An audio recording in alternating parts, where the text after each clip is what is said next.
Dear students, मैं पीयूष कुमार त्रिपाठी स्वागत करता हूं आप सभी का अपने YouTube channel SCS EDU point पर। जैसा कि आप लोग को ज्ञात होगा, इस समय हम लोग कक्षा 10 सामाजिक विज्ञान अध्याय 2 वन्य और वन्य जीव संसाधन का अध्ययन कर रहे हैं, जिसमें आज हमारी आखिरी क्लास होगी, जिसमें मैं आपको बताऊंगा भारत के कुछ बाघ अभयारण्यों के बारे में, अर्थात टाइगर रिजर्व के बारे में। और हम लोग बात करने वाले हैं वन और वन्य जीव से संबंधित कुछ महत्वपूर्ण अधिनियमों के बारे में। तो आज की क्लास आपके लिए बहुत इम्पॉर्टेंट होने वाली है। तो चलिए आप ध्यान से क्लास देखना शुरू कीजिए। तो चलिए आज की क्लास की शुरुआत हम टाइगर रिजर्व अर्थात बाघ अभयारण्यों से ही करते हैं। जैसा कि आप लोग को मालूम होगा कि 1973 में प्रोजेक्ट टाइगर शुरू हुआ था। अभी मैं इसके बारे में कुछ अन्य बातें भी आपको बताऊंगा। सबसे पहले हम इन टाइगर रिजर्वों के बारे में जान लेते हैं जो हमारे लिए महत्वपूर्ण हैं और किस राज्य में है। मैंने आपको इसकी पिछली क्लास में नेशनल पार्क और भी किस राज्य में हैं उनकी बात बता दी थी। तो आप चलिए यहाँ पर ध्यान दीजिएगा। सबसे पहले तो यहाँ पे लिखा हुआ है कि वर्तमान में भारत में कुल 54 टाइगर रिजर्व हैं। तो सबसे पहला सवाल आपके लिए यही बनता है कि भारत में कुल कितने टाइगर रिजर्व हैं इस समय। तो 54। ये बात को आप ध्यान में रखिएगा। चलिए हम इन्हें भारत के मानचित्र में एक एक करके देखना प्रारंभ करते हैं कि कौन से हमारे लिए इम्पोर्टेंट हैं और कौन से नहीं इम्पोर्टेंट हैं। सर्वप्रथम आप यहाँ पर देखिएगा, भारत का एक मैप है और इसमें भारत के मैप के माध्यम से दिखाया गया आपको टाइगर रिजर्व इन इंडिया। तो यहाँ पे आप देख रहे होंगे, सबसे ऊपर आपको जम्मू कश्मीर और लद्दाख का हिस्सा दिख रहा होगा। यहाँ पर टाइगर रिजर्व नहीं है।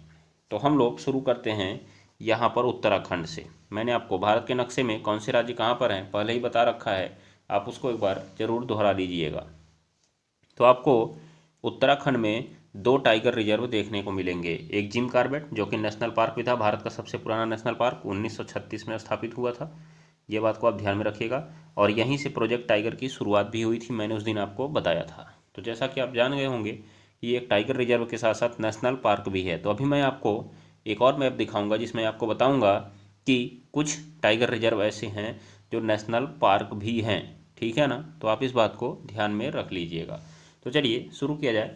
सबसे पहला आपको मिला जिम कॉर्बेट जो कि उत्तराखंड में है, और राजा जी ये भी उत्तराखंड में है। तो आप एक तरफ राज्य लिखिए, इधर राज्य लिखिएगा और इधर टाइगर रिजर्व लिख लीजिएगा। तो जो मैं आपको इम्पोर्टेंट बोलूँगा आप उन्हीं को लिख लीजिएगा। तो इसमें सबसे पहला आपके लिए इम्पोर्टेंट आता है ये जिम कॉर्बेट। कहाँ पर है? उत्तराखंड में है। ये बात को आप ध्यान में रख लीजिएगा। फिर हम आते हैं उत्तर प्रदेश में। तो उत्तर प्रदेश में मैंने आपको पिछली क्लास में बताया था कि एक नेशनल पार्क है, लेकिन टाइगर रिजर्व 2 हैं। याद रखिएगा, एक दुधवा और एक पीलीभीत। याद रखिएगा, पीलीभीत टाइगर रिजर्व और दुधवा टाइगर रिजर्व। तो दुधवा नेशनल पार्क भी है और टाइगर रिजर्व भी है। तो आप इसको नोट डाउन कर लीजिए, दोनों आपके लिए इंपॉर्टेंट हैं। और हम देखते हैं इसके नीचे मध्य प्रदेश में आपके लिए कौन कौन से इम्पॉर्टेंट हो सकते हैं। तो चलिए मध्य प्रदेश में आप लिखना प्रारंभ करिए। मध्य प्रदेश में आपको सबसे पहले मिलता है बांधवगढ़। बांधवगढ़ आप इसको जरूर नोट कर लीजिएगा अपनी कॉपी में। और एक मिलेगा पन्ना। पन्ना टाइगर रिजर्व, याद रखिएगा, पन्ना टाइगर रिजर्व। एक और मिलेगा आपको सतपुड़ा और पेंच। तो आप ये मध्य प्रदेश में 4 जरूर लिख लीजिएगा, सतपुड़ा, पेंच, बांधवगढ़ और पन्ना। ठीक है ना, ये आपके लिए इम्पॉर्टेंट होने वाले हैं। तो अब हम देखते हैं पूर्वोत्तर भारत के इम्पॉर्टेंट टाइगर रिजर्व के बारे में। जैसा कि आप देख रहे होंगे, एक नामदफा आपको दिख रहा है। नामदफा टाइगर रिजर्व अरुणाचल प्रदेश में है। तो आप इसको याद रख लीजिएगा, नामदफा टाइगर रिजर्व अरुणाचल प्रदेश में है। आप इसको जरूर ध्यान में रख लीजिएगा, लिख लीजिएगा, इंपॉर्टेंट है। और एक देखिएगा आपको मानस असम में है और काजीरंगा असम में है। आप इन दोनों को जरूर लिख लीजिए, मानस असम में है और काजीरंगा असम में है। ये बात को ध्यान में रखिएगा। तो मानस और काजीरंगा आप असम में लिख लीजिए, और एक औरांग भी लिख सकते हैं, असम में है, जो आपके लिए इम्पॉर्टेंट होगा। ठीक है ना। चलिए अब हम देखते हैं कुछ और इम्पॉर्टेंट। हाँ, एक चीज़ और, आप मध्य प्रदेश में एक और इम्पॉर्टेंट लिख लीजिए, Kanha tiger reserve. Kanha tiger reserve, ठीक है ना। अब एक बार आप राजस्थान में नज़र दौड़ा लीजिए। राजस्थान आपको कहाँ दिख रहा होगा? ये एरिया राजस्थान का है। तो इसमें देखिए आपको दिख रहा है सरिस्का, रणथंभौर और मुकुंदरा हिल्स। तो इसमें आप सरिस्का इंपॉर्टेंट रूप में लिख लीजिएगा। रणथंभौर और मुकुंदरा हिल्स का बस आप नाम याद रखिएगा, ठीक है ना। चलिए अब हम देखते हैं, यहाँ पर आ जाइए आप। उड़ीसा में हम लोग कुछ इंपॉर्टेंट देख लेते हैं। उड़ीसा में ये देखिए, ये आपका उड़ीसा का एरिया है और यहाँ पे एक लिखा हुआ है सतकोसिया और ये एक सिमलीपाल। तो सिमलीपाल आपके लिए इम्पॉर्टेंट है, उड़ीसा में है सिमलीपाल टाइगर रिजर्व। उसके बाद आप पश्चिम बंगाल में यहाँ देख लीजिए, यहाँ पे है पश्चिम बंगाल, ये तो आपका बांग्लादेश ही है। तो पश्चिम बंगाल में आप सुंदरवन लिख लीजिएगा, सुंदरवन ये इम्पॉर्टेंट होगा। पश्चिम बंगाल में सुंदरवन इम्पॉर्टेंट होगा आपके लिए। छत्तीसगढ़ में एक अचानक मार लिख लीजिएगा, छत्तीसगढ़ में अचानक मार लिख लीजिएगा, ये वैसे आपके लिए उतना इम्पोर्टेंट नहीं होने वाला है। चलिए तो और देखिए, एक और देखते हैं हम लोग, यहाँ पे आ जाइए आप। बांदीपुर कर्नाटक इम्पॉर्टेंट है आपके लिए, बांदीपुर और नागरहोल, बांदीपुर और नागरहोल ये कर्नाटक में है, आप इसको ज़रूर याद कर लीजिएगा। उसके बाद दो आप केरल में लिख लीजिए, दो आप केरल में लिख लीजिए, एक है पेरियार और एक है अन्नामलाई। एक मिनट, सॉरी, मैं आपको बोलने वाला था केरल में पेरियार और पेराम्बिकुलम, पेरियार और पेराम्बिकुलम ये दोनों केरल में हैं। और आप तमिलनाडु में दो लिख लीजिए, तमिलनाडु में दो लिख लीजिए, मुदुमलाई और अन्नामलाई, मुदुमलाई और अन्नामलाई ये वेरी इंपॉर्टेंट है, याद रखिएगा मुदुमलाई और अन्नामलाई, ठीक है। तो इस तरह से आपने देख लिया कि भारत के राज्यों में पाए जाने वाले प्रमुख टाइगर रिजर्व के बारे में। तो अब हम इसमें एक अलग से मैप में बात कर लेते हैं कि कुछ टाइगर रिजर्व ऐसे हैं जो नेशनल पार्क भी हैं। जैसा कि मैंने आपसे एक क्वेश्चन पूछा था कि विश्व का एकमात्र तैरता हुआ नेशनल पार्क कौन सा है, तो आप देख भी चुके होंगे, आपको याद भी रहा होगा, केबुल लामजाओ, जो कि कहाँ पर पाया जाता है, मणिपुर में पाया जाता है, लोकटक झील के ऊपर। तो चलिए अब हम देखते हैं यहाँ पे कि कौन कौन से हैं जो टाइगर रिजर्व भी हैं और नेशनल पार्क भी हैं। तो सबसे पहले तो आप यहाँ पे ध्यान दे लीजिएगा। देखिए यहाँ पे जैसा कि अभी हमने राजा जी के बारे में पढ़ा, तो ये देखिए इस पे एनपी लिखा है मतलब नेशनल पार्क, टीआर लिखा है मतलब टाइगर रिजर्व। तो राजा जी नेशनल पार्क भी है और टाइगर रिजर्व भी है, जबकि जिम कॉर्बेट भी नेशनल पार्क है और टाइगर रिजर्व है, तो मैं आपको पहले ही बता चुका हूँ, ध्यान दीजिएगा। फिर एक आप याद रख लीजिए, दुधवा जो है नेशनल पार्क भी है, टाइगर रिजर्व भी है, तो दुधवा के कोष्ठक में एनपी और टीआर दोनों आप लिख सकते हैं, इम्पॉर्टेंट होगा आपके लिए। उसके बाद एक और देख लीजिए, काजीरंगा, काजीरंगा आपके लिए नेशनल पार्क भी है और टाइगर रिजर्व भी है। तो पूछा जा सकता है कौन कौन सा इसमें नेशनल पार्क और टाइगर रिजर्व दोनों है, ठीक है ना, ये बात को आप ध्यान में रखिएगा। फिर देखिए बांधवगढ़, इसमें आपके लिए इंपॉर्टेंट कौन सा था, एक सरिस्का था, सरिस्का नेशनल पार्क और टाइगर रिजर्व दोनों है। बांधवगढ़ आप लिख लीजिएगा national park tiger reserve, Bandhavgarh में नेशनल पार्क और टाइगर रिजर्व दोनों लिख लीजिएगा। पन्ना और कान्हा भी इसी प्रकार से नेशनल पार्क और टाइगर रिजर्व है। मुकुंदरा हिल्स और आपका सरिस्का और रणथंभौर ये आपका क्या है, नेशनल पार्क और टाइगर रिजर्व दोनों है, ये बात को आप ध्यान में रख लीजिएगा। चलिए अब हम लोग आगे देखना शुरू करते हैं। इसमें और आपको मैं एक इम्पॉर्टेंट दिखा देता हूँ, जैसा कि आपको नीचे दिख रहा होगा, ये अन्नामलाई जो है, अन्नामलाई आपने देखा, अन्नामलाई जिसे इंदिरा गांधी बोलते हैं, इंदिरा गांधी टाइगर रिजर्व और नेशनल पार्क दोनों है। इसी प्रकार से ये पेरियार और पेराम्बिकुलम नेशनल पार्क और दोनों है। फिर मुदुमलाई भी नेशनल पार्क और टाइगर रिजर्व दोनों है। कर्नाटक का जो बांदीपुरा है नेशनल पार्क और टाइगर रिजर्व दोनों है, ये बात को आप ध्यान में रख लीजिएगा। इनमें से जिन पे मैंने आपको इंपॉर्टेंट बताया था उन पे आप नेशनल पार्क और टाइगर रिजर्व दोनों लिख सकते हैं, ठीक है ना। चलिए अब हम लोग चलते हैं वन और वन्य जीवों से संबंधित प्रमुख अधिनियमों और प्राधिकरणों के बारे में। जैसा कि आप लोग को मालूम ही होगा कि वन हमारे लिए एक हरे सोने की तरह कार्य करता है और जैव विविधता के संरक्षण के लिए उत्तरदायी भी होता है, हमारे पारितंत्र को और आहार जाल को पूर्ण करने के लिए भी उत्तरदायी होता है।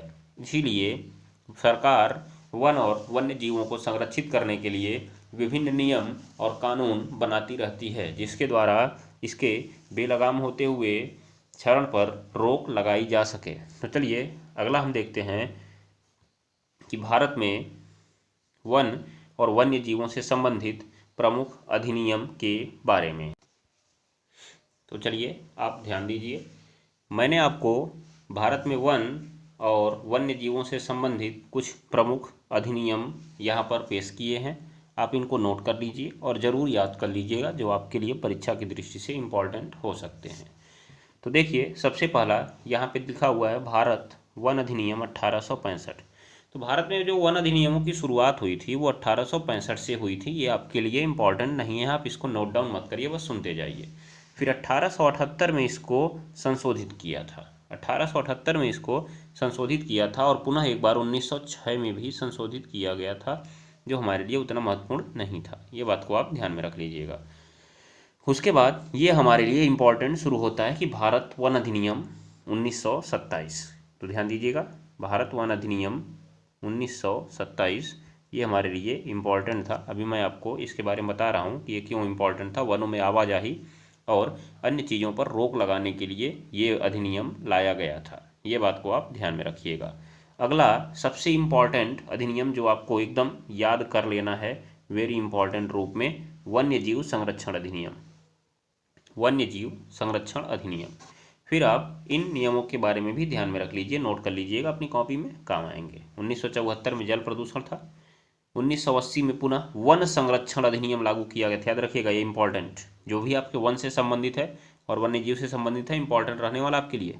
याद रखिएगा, वन संरक्षण अधिनियम 1980 में लागू किया गया था। और उसके बाद 1981 में वायु प्रदूषण से संबंधित एक अधिनियम आया था, जिसको आपको बस ध्यान में रख लेना है। अगला आता है इम्पॉर्टेंट पर्यावरण संरक्षण अधिनियम 1986। ये वेरी इंपॉर्टेंट था, ये बात को आप ध्यान में रखिएगा। और फिर एक आता है राष्ट्रीय वन नीति 1988 में, अर्थात वन के लिए एक राष्ट्रीय स्तर पर नीति बनाई गई थी, जिसे वो राष्ट्रीय वन नीति कहा गया। अगला आता है इम्पॉर्टेंट जैव विविधता अधिनियम। क्या है जैव विविधता के बारे में आपको पहले भी बता चुका है। जैव विविधता क्या है? एक क्षेत्र में पाए जाने वाले सजीवों, निर्जीवों और अन्य वस्तुओं से मिलकर जो चीज़ें बनती हैं उसे हम जैव विविधता कहते हैं। अर्थात जो तंत्र बनता है उसे हम जैव विविधता कहते हैं, सभी सजीव चीज़ों से। याद रखिएगा, सभी सजीव चीज़ों से। चलिए आगे देखिएगा, यहाँ पे लिखा हुआ है वन अधिकार अधिनियम 2006 में, अर्थात वनों से संबंधित जो कुछ अधिकार थे उनके बारे में यहाँ पे व्याख्या की गई थी। उसके बाद अब यहाँ पे देखिए अंत में आया हुआ है वन संरक्षण संशोधन विधेयक, अर्थात जो आपका 1980 का वन संरक्षण है इसको संशोधित किया गया था और एक विधेयक लाया गया है सरकार के द्वारा, जो लोकसभा और राज्यसभा से पारित हो चुका है। अधिनियम का बनना बाकी है, इसलिए इसको भी विधेयक कहा गया है। ये बात को आप ध्यान में रख लीजिएगा, जल्द ही ये अधिनियम बन जाएगा। अगला आपके लिए इम्पॉर्टेंट चीज़ है, वेरी वेरी इम्पॉर्टेंट, जो आपको ध्यान देना चाहिए। यहाँ पे क्या लिखा हुआ है? Project tiger. प्रोजेक्ट टाइगर, याद रखिएगा, बाघ संरक्षण परियोजना 1973 में। मैं आपको बता चुका हूँ कहाँ से शुरू हुई थी, जिम कॉर्बेट से शुरू हुई थी। कहाँ से? जिम कॉर्बेट, उत्तराखंड अर्थात देहरादून से शुरू हुई थी, ध्यान दीजिएगा आप लोग।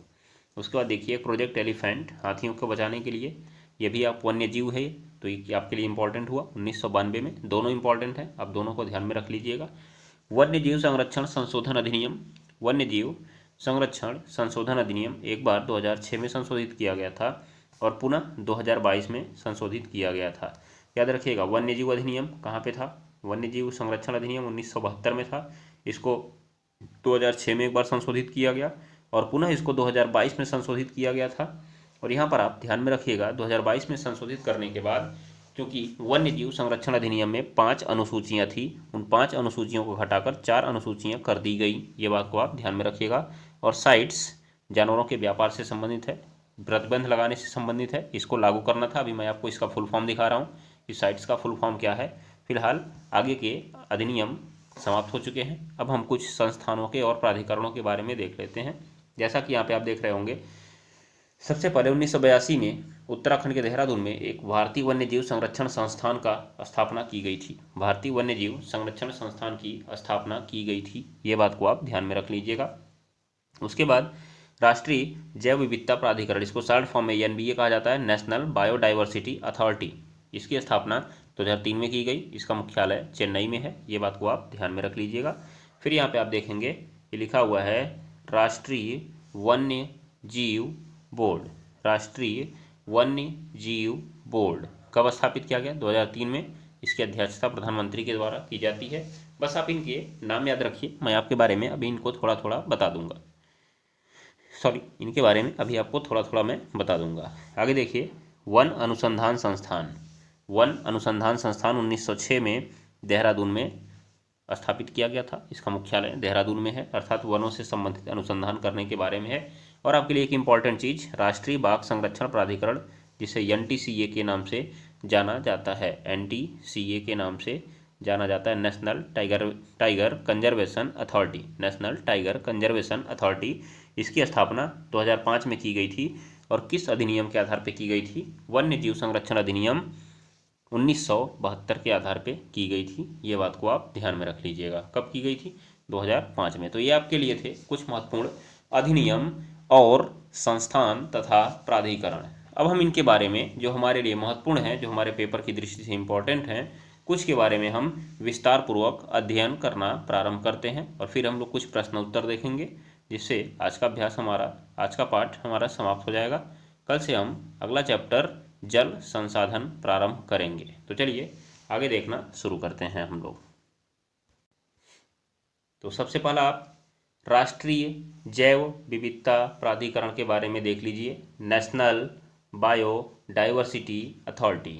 इसकी जो स्थापना थी जैव विविधता अधिनियम 2002 को लागू करने के लिए 2003 में की गई थी। याद रखिएगा, 2002 को लागू करने के लिए 2003 में। तो यहाँ पे आप याद रखिएगा, जैव विविधता अधिनियम 2002, जैसा कि मैंने आपको बताया, इसको लागू कराने के लिए राष्ट्रीय जैव विविधता प्राधिकरण की स्थापना की गई थी। ये बात को आप ध्यान में रख लीजिएगा।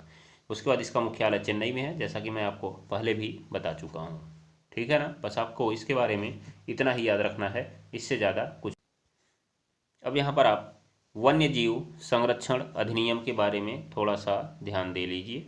वन्य जीव संरक्षण अधिनियम क्या लिखा हुआ है? 1980। ये आपके लिए इम्पोर्टेंट है। सॉरी, वन्य जीव संरक्षण बोल रहे हैं, वन संरक्षण अधिनियम है ये 1980। बस आप इसको थोड़ा सा देख लीजिए, ये आपके लिए इम्पोर्टेंट नहीं है। आपके लिए सबसे इम्पोर्टेंट है वन्य जीव संरक्षण अधिनियम 1972। मैं आपको उसको विस्तार से बताऊंगा कि उसके बारे में क्या क्या है और क्या बातें आपको लिखनी चाहिए अपनी कॉपी में, क्या क्या चीज़ें नोट डाउन करनी चाहिए। ठीक है ना? तो देखिए आप लोग यहाँ पे क्या दिख रहा है आपको कि इसमें वन क्षेत्रों में अस्थायी कृषि वानिकी का अभ्यास करने के लिए केंद्रीय अनुमति आवश्यक है। अर्थात अब अगर आप वन क्षेत्र में अस्थायी कृषि करना चाहते थे तो आपको केंद्र से अनुमति लेना आवश्यक था। ये बात को आप ध्यान में रख लीजिएगा। अगर आप इसका उल्लंघन करते हैं तो इसका एक अपराध है, इसके लिए आपको सजा दी जा सकती है। ठीक है ना? इसने वनों की कटाई को सीमित करने, जैव विविधता के संरक्षण और वन्य जीवों को बचाने का लक्ष्य रखा था। लेकिन यहाँ पे कह रहा है कि यह अपनी आशाओं पर पूरी तरह से खरा नहीं उतर पाया, लक्ष्य पर पूरा सफल नहीं हो पाया, फिर भी कुछ हद तक सफल हो गया था। तो चलिए अब देखते हैं अगले अधिनियम के बारे में। यहाँ पे आप थोड़ा सा नज़र घुमा लीजिए, भारतीय वन अधिनियम 1927 के बारे में। इसका उद्देश्य क्या था? भारतीय वन उत्पाद की जो आवाजाही थी उसको नियंत्रित करना, उस पर शुल्क लगाना। अर्थात जैसे वन में से आप लकड़ी काट रहे हैं और उसको कहीं पे ले जा रहे हैं, तो इसको नियंत्रित करने के लिए सरकार ने इस अधिनियम को पारित किया था और इस पर टैक्स लगाया था कि आप अगर ले जा रहे हैं तो आपको इस पर टैक्स देना पड़ेगा। और यहाँ पर जो वन घोषित किए गए थे, आरक्षित, संरक्षित और ग्राम वन अर्थात अवर्गीकृत वन, इसके तहत इसकी व्याख्या भी इसी के आधार पर की गई थी। अर्थात आरक्षित वन में सरकार का पूरा पूरा अधिकार होगा, संरक्षित में सरकार का अधिकार थोड़ा कम होगा, जबकि ग्राम वन में सरकार का थोड़ा सा भी अधिकार नहीं होगा, जैसा कि मैं आपको पहले ही बता चुका हूँ। तो चलिए, इसमें बस आपको इतना ही जानने लायक था। बस आप इनको एक बार पढ़ लीजिए, लिखने की जरूरत नहीं है। जिस चीज़ को मैं लिखने को बोलूँगा आप उसको अपनी कॉपी में नोट डाउन करेंगे। ठीक है ना? यहाँ पे देखिए आपको एक संस्थान के बारे में दिखाई दे रहा है, भारतीय वन्य जीव संस्थान, wild life institute of India, WII। तो आप देख लीजिएगा यहाँ पे क्या लिखा हुआ है, केंद्रीय पर्यावरण, वन और जलवायु परिवर्तन मंत्रालय के अंतर्गत यह एक गठित स्वतंत्र निकाय है। याद रखिएगा, किसके द्वारा गठित किया गया है? केंद्रीय पर्यावरण, वन एवं जलवायु परिवर्तन मंत्रालय के द्वारा 1982 में इसका गठन किया गया था। अब देखिएगा इसका जो क्या बोलते हैं मुख्यालय है वो उत्तराखंड के देहरादून में है। ये बात को ध्यान में रखिए। क्या करता है ये? देख लीजिए, यह संस्थान लुप्तप्राय जीवों, जैव विविधता, वन्य जीव नीति, जैव विकास, जलवायु परिवर्तन जैसे क्षेत्रों के लिए शोध कार्यक्रमों का संचालन करता है। अर्थात यहाँ पे शोध कार्यक्रम चलाए जाते हैं। ठीक है ना। अब आप लोग एक यहाँ पे ध्यान दे लीजिए, राष्ट्रीय वन्य जीव बोर्ड, जिसकी स्थापना 2003 में की गई थी। जिसकी स्थापना 2003 में की गई थी। किसके आधार पर? वन्य जीव संरक्षण अधिनियम 1972 के आधार पर की गई थी। क्या करता है ये? देख लीजिए क्या करता है। देखिए लिखा हुआ है कि यह निकाय वन्य जीव से जुड़े मामलों तथा राष्ट्रीय उद्यानों, अभयारण्यों के आसपास निर्माण और अन्य परियोजनाओं की समीक्षा करता है। जैसे कि मान लीजिए एक नेशनल पार्क है, अगर आप इसके आसपास एक फैक्ट्री बनाना चाहते हैं या कुछ बनाना चाहते हैं, तो ये जो हमारा वन्य जीव बोर्ड है पहले इसके बारे में जानकारी जुटाएगा, फिर आपको उसकी निर्माण की अनुमति देगा। ये बात को आप ध्यान में रखिएगा। अध्यक्षता कौन करता है? प्रधानमंत्री करता है। ये आपके लिए इंपॉर्टेंट है, आप इसको अपनी कॉपी में नोट डाउन कर लीजिएगा। राष्ट्रीय बाघ संरक्षण प्राधिकरण, राष्ट्रीय बाघ संरक्षण प्राधिकरण, नेशनल टाइगर कंजर्वेशन अथॉरिटी, ये बात को आप ध्यान में रखिएगा। किसके अंतर्गत एक निकाय है ये? किसने इसको स्थापित किया था? वही है केंद्रीय पर्यावरण, वन और जलवायु परिवर्तन मंत्रालय के द्वारा इसको स्थापित किया गया था। कब स्थापित किया गया था? 2005 में। ये बात को आप ध्यान में रख लीजिएगा। यहाँ पे लिखा हुआ है कि वन्य जीव संरक्षण अधिनियम 1972 में कुछ संशोधन प्रस्तावित किए गए थे और इसके आधार पर इसकी स्थापना की गई थी। ये बात को आप जरूर ध्यान में रख लीजिएगा। चलिए यहाँ पे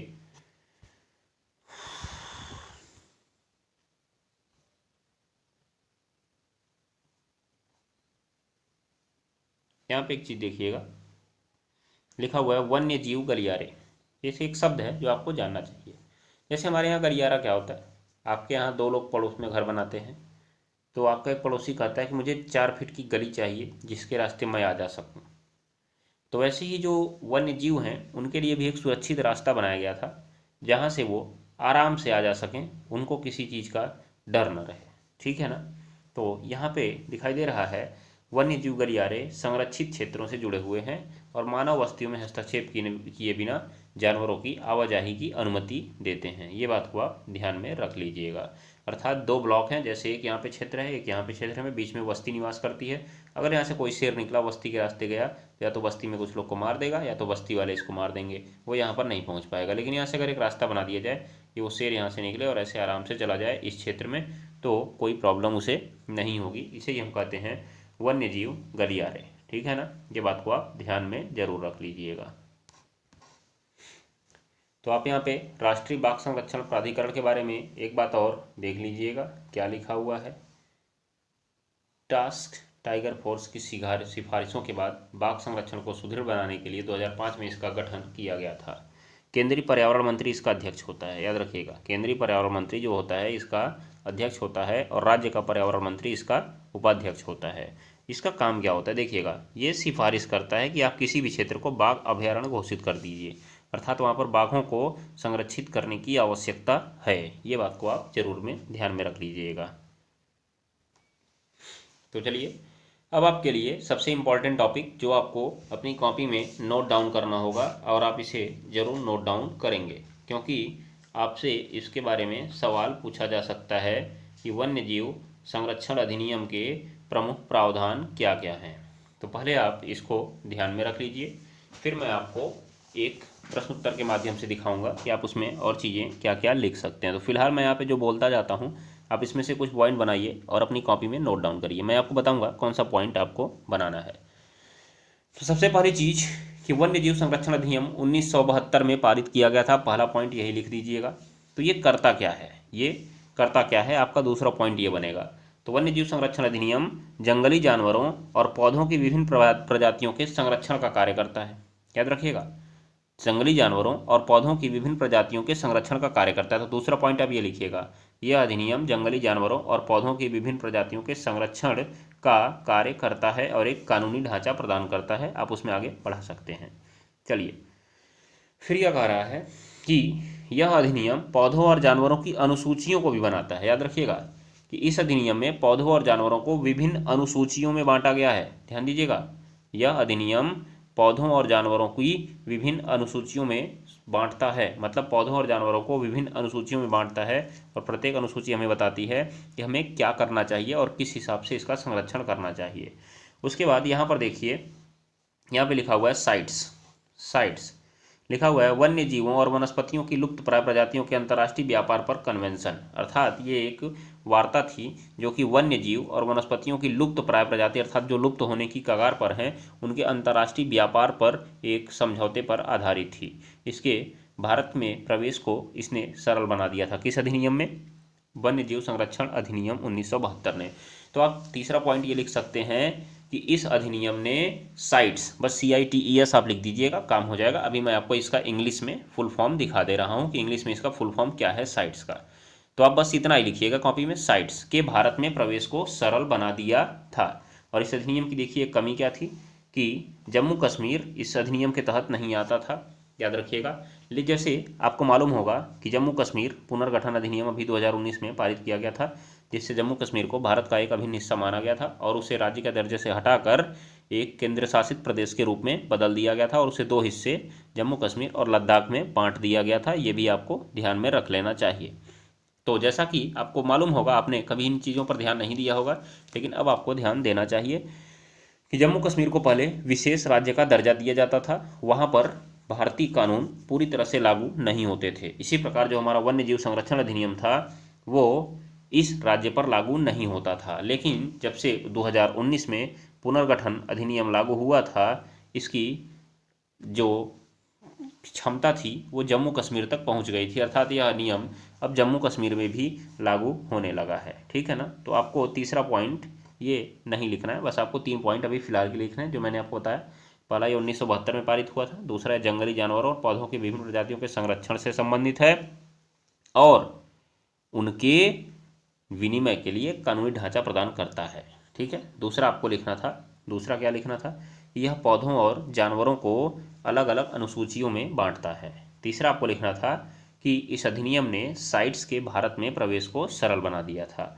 अब चौथा आपको क्या लिखना है? चौथा आपको देखिए, यहाँ पर कुछ बातें लिखी हुई हैं संवैधानिक प्रावधान के बारे में, मैं आपको एक बार बोल देता हूँ, लेकिन आपको ये लिखना नहीं है, नोट डाउन नहीं करना है।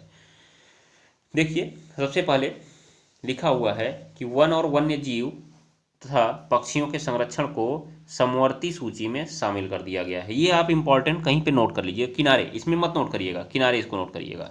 क्या कि वन और वन्य जीव तथा पक्षियों का संरक्षण किस सूची के तहत आता है? समवर्ती सूची के तहत आता है। आपको सूची के बारे में कभी हम अलग से चर्चा करेंगे जब संविधान पढ़ाएंगे तब। फिलहाल आप इतना जान लीजिए कि सूची जो होती है 3 प्रकार की होती है, एक संघ सूची होती है, एक राज्य सूची होती है, एक समवर्ती सूची होती है। संघ सूची में आने वाले नियमों को संघ सरकार बनाती है और राज्य सूची में आने वाले नियमों को राज्य सरकार बनाती है, और समवर्ती सूची में आने वाले नियमों को दोनों बना सकती हैं, संघ और राज्य दोनों बना सकती हैं। ये बात को आप ध्यान में रख लीजिएगा। लेकिन अगर दोनों ने एक ही चीज़ पर बना दिया तो उसमें संघ का ज़्यादा प्रभावी होता है। ये होती हैं हमारी सूचियाँ। और एक हमारा मौलिक कर्तव्य भी होता है, जैसा कि आप लोग को मालूम होना चाहिए। मौलिक कर्तव्य आप लोग अपनी किताब में जरूर पढ़ते हैं, पीछे या आगे लिखा होता है NCERT बुक्स में कहीं पर, याद रखिएगा। तो कौन कौन से मौलिक कर्तव्य हमारे पास हैं? 11 मौलिक कर्तव्य हैं। उसमें से एक मौलिक कर्तव्य है जो 51A(G) में लिखा गया है। तो वनों और वन्य जीवों सहित प्राकृतिक पर्यावरण की रक्षा और उसमें सुधार करना प्रत्येक नागरिक का कर्तव्य होगा। याद रखिएगा, वन और वन्य जीव की रक्षा करना है आपको और प्राकृतिक पर्यावरण की भी रक्षा करनी है और आपको उसमें सुधार करना है। ये आपका मौलिक कर्तव्य होगा। ये बात को आप ध्यान में रख लीजिएगा। और ऐसे ही देखिए, राज्य के नीति निर्देशक तत्व, जैसे हमारे मूल अधिकार होते हैं वैसे राज्य के नीति निर्देशक तत्व भी होते हैं जो राज्य की इच्छा पर निर्भर करते हैं। उसमें आर्टिकल 48A में कहा गया है, क्या कहा गया है कि राज्य जो होगा पर्यावरण की रक्षा और सुधार तथा देश के वनों और वन्य जीवन की रक्षा करने का प्रयास करेगा। देखिए, यहाँ पे हमारे उत्तरदायित्व हैं और यहाँ पर राज्य अर्थात सरकार के उत्तरदायित्व हैं। ये बात को आप ध्यान में रख लीजिएगा। ये हमारे उत्तरदायित्व हैं, अगर हम नहीं करेंगे तो इस पर हमें कोई दंड नहीं दिया जाएगा। वैसे ये राज्य का उत्तरदायित्व है, अगर राज्य नहीं करेगा तो उसे कोई दंड नहीं दिया जाएगा, लेकिन वो उसका एक कर्तव्य होगा राज्य का, और ये हमारा मौलिक कर्तव्य है अर्थात व्यक्ति का कर्तव्य है। तो ठीक है ना। ये आपको वन और वन्य जीवों से संबंधित संविधान में प्रावधान दिख गए हैं जो हमारे संविधान में वर्णित हैं। ठीक है। अब हम देखते हैं कि वन्य जीव अधिनियम में 5 अनुसूचियां बनाई गई थी। तो आप इसमें इस पॉइंट को नोट कर सकते हैं कि इस अधिनियम में कुल 5 अनुसूचियां थी। इस अधिनियम में कुल 5 अनुसूचियां थी, जिसमें अनुसूची एक में किनको रखा गया था, आप इसको देख लीजिएगा। ऐसे आप लिखिएगा, इसमें 5 अनुसूचियां हैं, जिसमें अनुसूची एक में लुप्त प्राय प्रजातियों को शामिल किया गया है जिनके संरक्षण की सर्वाधिक आवश्यकता है। याद रखिएगा, जिनके संरक्षण की सर्वाधिक आवश्यकता है। आप अगर इसका उल्लंघन करते हैं तो कठोर दंड भी आपको दिया जा सकता है। याद रखिएगा, ये अनुसूची में जो भी प्रजातियों को शामिल कर दिया गया है उनका पूरे भारत में शिकार नहीं कर सकते हैं। तो आप याद रख लीजिएगा, ऐसे लिखिएगा कि अनुसूची एक में, पॉइंट मैं जो बोल रहा हूँ लिखते जाइए अपनी कॉपी में तुरंत।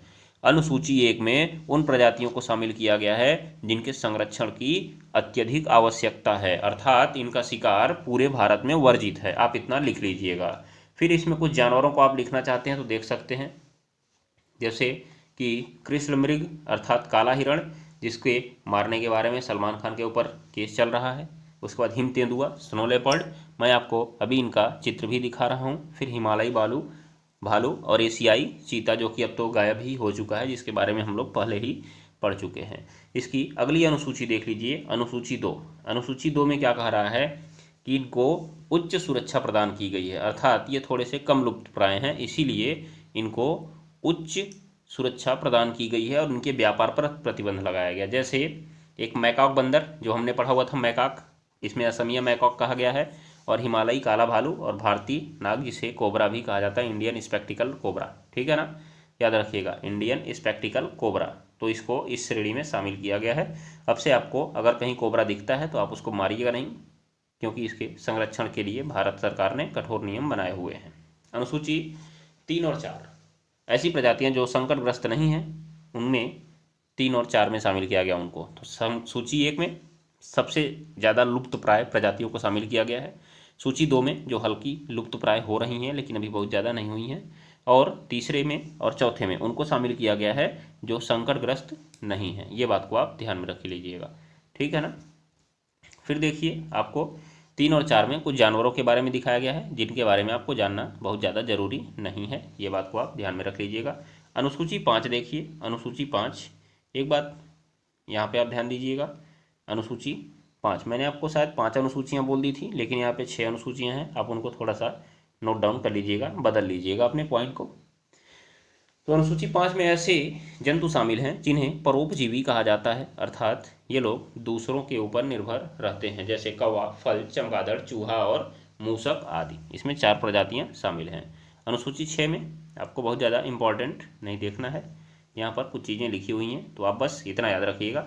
तो आप कैसे लिखेंगे उसमें कि इसमें वन्य जीव संरक्षण अधिनियम में 6 अनुसूचियों की व्याख्या की गई है। इसमें पहली अनुसूची में सर्वाधिक रूप से लुप्तप्राय प्रजातियों को रखा गया है। इनके संरक्षण के लिए बहुत कठोर नियम बनाए गए हैं। अगर आप इनका उल्लंघन करते हैं तो आपको कठोर दंड दिया जा सकता है। ठीक है ना, आप इस बात को जरूर ध्यान में रख लीजिएगा।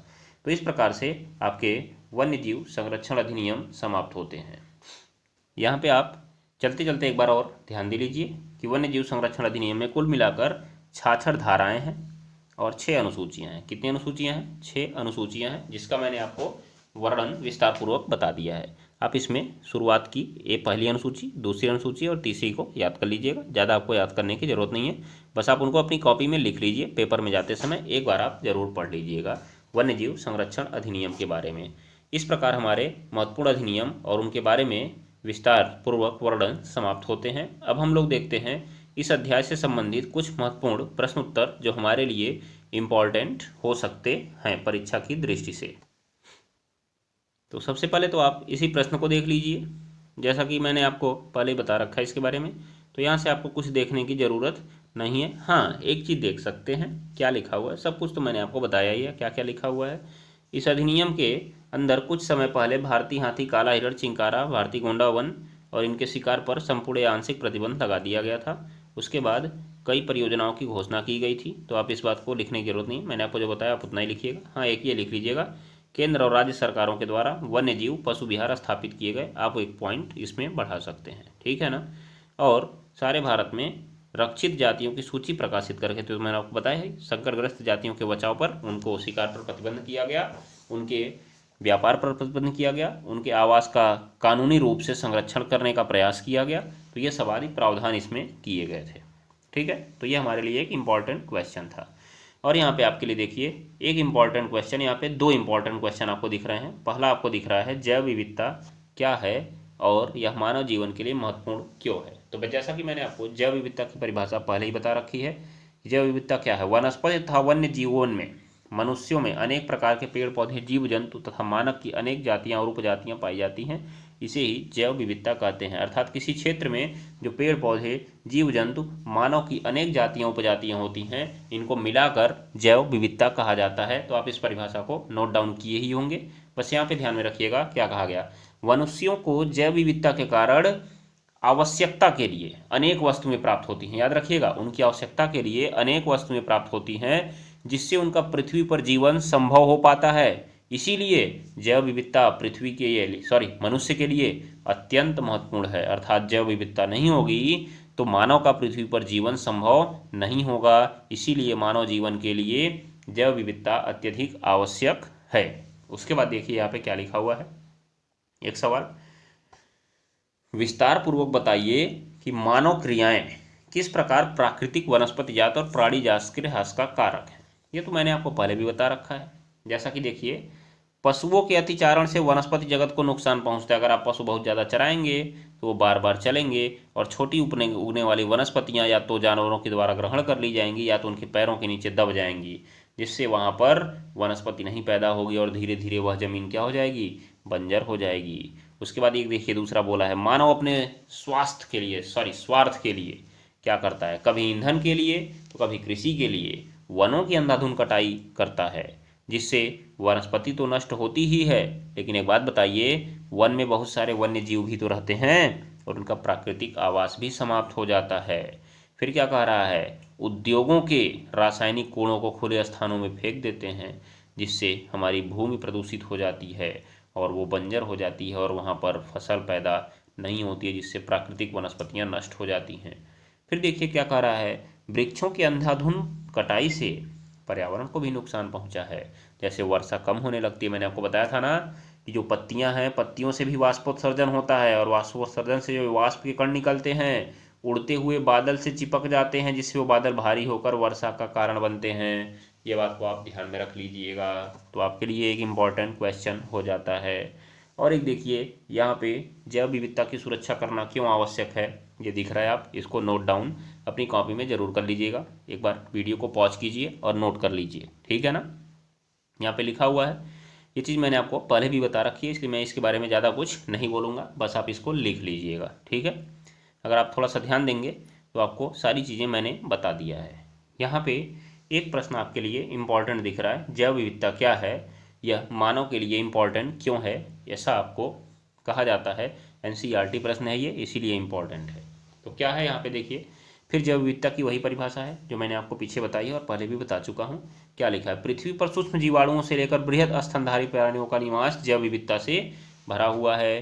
पौधों की विभिन्न प्रजातियों, जीवों की श्रृंखला एक ऐसे वातावरण का निर्माण करती है जिसे हम जैव विविधता कहते हैं। तो आप चार परिभाषाएं मत याद करिए, बस आप इसको पढ़ लीजिए और परिभाषा आप जो लिखे हैं उसी को याद करिएगा। ये बात को ध्यान में रखिए। चलिए इधर देखिए आप, जैव विविधता पारिस्थितिकी तंत्र का एक महत्वपूर्ण भाग है। पारिस्थितिकी तंत्र मैंने आपको बताया ही था कि पारिस्थितिकी तंत्र क्या है, जिसमें जैव और अजैव घटक एक दूसरे पर निर्भर रहते हैं, जिसके कारण उनका जीवन संभव हो पाता है। इसे ही पारिस्थितिकी तंत्र कहते हैं। यहाँ पे लिखा हुआ है, जैव विविधता के कारण ही जीवधारियों का अस्तित्व है। मनुष्य, वनस्पति तथा जीवों पर निर्भर है। पर्यावरण संतुलन के लिए समन्वय जरूरी है। जैसे अगर दो लोग को एक साथ रहना जरूरी हो ही गया है, तो उनके बीच जब तक समन्वय नहीं होगा वो एक साथ कैसे रह सकते हैं। तो अगर पारिस्थितिकी तंत्र को सही बनाए रखना है तो मनुष्य, वनस्पति तथा जीवों के बीच कोऑर्डिनेशन बहुत जरूरी है, अर्थात समन्वय बहुत जरूरी है। तो इसीलिए कहा गया कि पारिस्थितिकी को बनाए रखने के लिए किसकी आवश्यकता है, जैव विविधता की आवश्यकता है। ये बात को आप ध्यान में रख लीजिएगा। फिर देखिए क्या लिखा हुआ है, मानव क्रियाओं में जैव विविधता अर्थात वनस्पति तथा जीवों की महत्वपूर्ण भूमिका है। इसको आप नोट कर सकते हैं, याद कर सकते हैं। उसके बाद क्या कह रहा है, ये हमारे दैनिक जीवन को प्रभावित करते हैं। मानव की संवेदनशीलता तथा प्रकृति के विभिन्न आयामों के असहज दोहन का प्रभाव पर्यावरण पर परोक्ष और अपरोक्ष रूप से पड़ता है। याद रखिएगा, मतलब आपको इसको ऐसे लिखना है, अब पॉइंट वाइज लिखिएगा कि जैव विविधता हमारे लिए आवश्यक क्यों है। तो चूंकि जैव विविधता पारिस्थितिकी तंत्र का एक महत्वपूर्ण भाग है, पहला पॉइंट आप लिखिएगा। फिर दूसरा लिखिएगा कि जो मानव है वो वनस्पति तथा जीवों पर अत्यधिक निर्भर रहता है, इसीलिए जैव विविधता अत्यधिक आवश्यक है। तीसरा आप लिखिएगा पर्यावरण संतुलन के लिए समन्वय जरूरी होता है। मैं जो पॉइंट बोल रहा हूँ वैसे लिखिएगा, पर्यावरण संतुलन के लिए जैव विविधता जरूरी है, अर्थात जैव और अजैव घटकों में समन्वय जरूरी है। उसके बाद क्या कह रहा है कि अगर हम प्रकृति का असहज दोहन करेंगे तो उससे क्या होगा, पर्यावरण प्रदूषित होगा, जैव विविधता नष्ट होगी, जिससे मानव का जीवन भी खतरे में पड़ेगा। ये बात को आप ध्यान में रख लीजिएगा, ये आप लिख सकते हैं।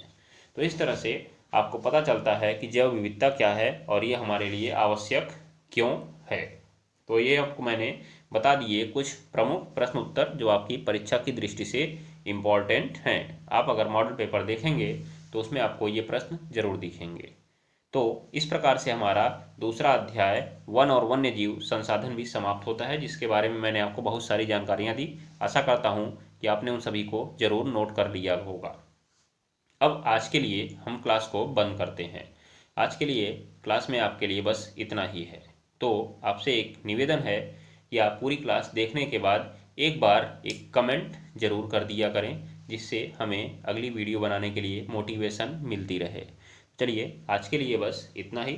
जाने से पहले मैं आपको एक बार फिर वही कहूँगा कि वीडियो अच्छी लगी हो तो आप अपने मित्रों तक इसे अवश्य पहुँचाएँ। जितना ज़्यादा आप अपने मित्रों तक पहुँचाएंगे उनको भी फ़ायदा मिलेगा और हमें भी अलग प्रकार का मोटिवेशन मिलता रहेगा। और मैं आपको ये भी बताना चाहता हूँ कि अगर आप यूपीपीएससी से संबंधित कंटेंट चाहते हैं तो हमारे दूसरे चैनल ज्ञान दृष्टि यूपीपीएससी को सब्सक्राइब करना ना भूलें। धन्यवाद।